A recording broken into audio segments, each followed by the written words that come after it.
Juan el Bautista es apresado. El evangelista que más datos de contexto histórico aporta a los acontecimientos bíblicos es Lucas. Este suele incluir fechas y gobernadores del momento, haciendo más fácil de conectar con los datos históricos extrabíblicos. En el capítulo 3 de dicho evangelio, leemos que César era el emperador romano, Pilato el gobernador de Judea y Herodes era tetrarca de la región de Galilea. Nos narra Lucas que eran sumos sacerdotes Anás y Caifás cuando Juan el Bautista predicaba en la región del Jordán en Galilea, enfatizando la importancia del arrepentimiento para el perdón de pecados. Juan el Evangelista, en el capítulo 4, nos cuenta que los discípulos de Juan el Bautista, al ver que Jesús había iniciado su ministerio y que la gente venía a él, habían ido a Juan diciendo: «Rabí, mira que el que estaba contigo al otro lado del Jordán, de quien tú diste testimonio, bautiza, y todos vienen a él». En los siguientes versículos, Juan les había contestado claramente: «Vosotros mismos me sois testigos de que dije, yo no soy el Cristo, sino que soy enviado delante de él. El que tiene la esposa es el esposo, mas el amigo del esposo que está a su lado le oye, se goza grandemente de la voz del esposo. Así pues, mi gozo está cumplido. Es necesario que él crezca, pero que yo mengüe». Juan 4, 28 al 30. Este precioso testimonio de Juan el Bautista dejaba claro que él entendía que Jesús era el Cristo y que él se regocijaba de ver que aquel al que Dios enviaba crecía.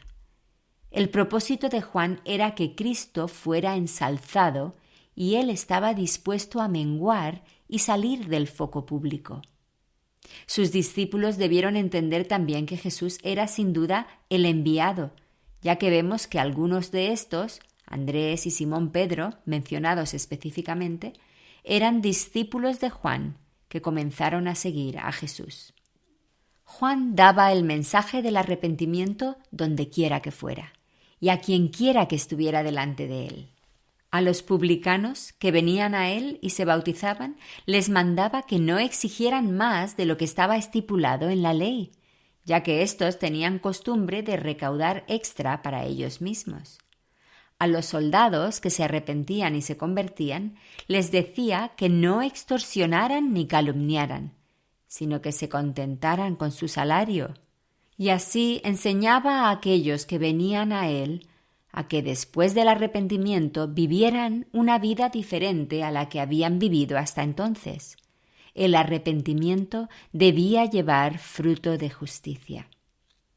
Nos narra Lucas que Juan había reprendido a Herodes, el tetrarca, a causa de Herodías, mujer de Felipe, su hermano, y de todas las maldades que Herodes había hecho.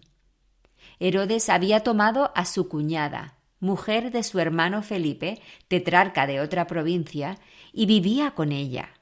Juan le había advertido que lo que hacía iba en contra de la moralidad de Dios y que debía arrepentirse y hacer lo correcto. Herodes, molesto con la reprensión pública de Juan, tomó a éste y lo puso en la cárcel. Según narra también Mateo 4, todo esto ocurrió justo durante el comienzo del ministerio de Jesús, probablemente mientras éste estaba en la región de Judea, como hemos leído ya.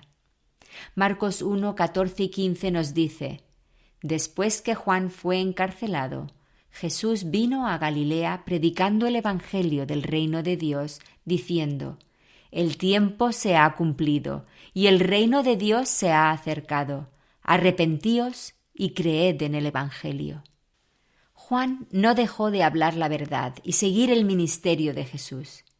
Leemos que sus discípulos fueron a Jesús preguntando si éste era ciertamente el que esperaban, lo cual Jesús confirmó. Cristo, como vemos en Juan 5, tuvo que defender ante los fariseos que su autoridad venía directamente del Padre y lo apoyaría con las señales milagrosas que hacía. Mas su mensaje era claro y sencillo. Juan 4:36 nos deja testimonio de lo que Juan el Bautista también entendía. El que cree en el Hijo tiene vida eterna, pero el que rehúsa creer en el Hijo no verá la vida, sino que la ira de Dios está sobre él.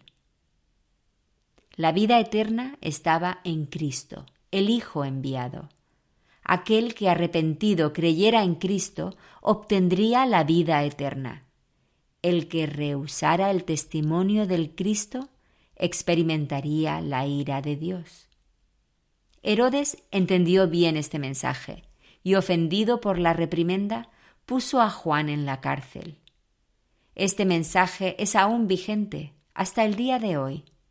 El que responde como Herodes no puede experimentar perdón, pues insiste en continuar su vida sin Dios. El que humildemente se arrepiente y sigue a Cristo recibirá perdón de pecados y la vida eterna. Gracias a Dios por un mensaje claro y eficaz. Estás escuchando Reflejos de su Gloria, un programa que tiene como objetivo compartir las enseñanzas de las Escrituras, celebrando la gloria de Dios al conocerle más y mejor. Te animo a indagar conmigo, comenzando con un viaje a través de la Biblia, viendo no solamente la historia, sino descubriendo a la persona del Mesías, reflejada en las páginas de las Escrituras de principio a fin.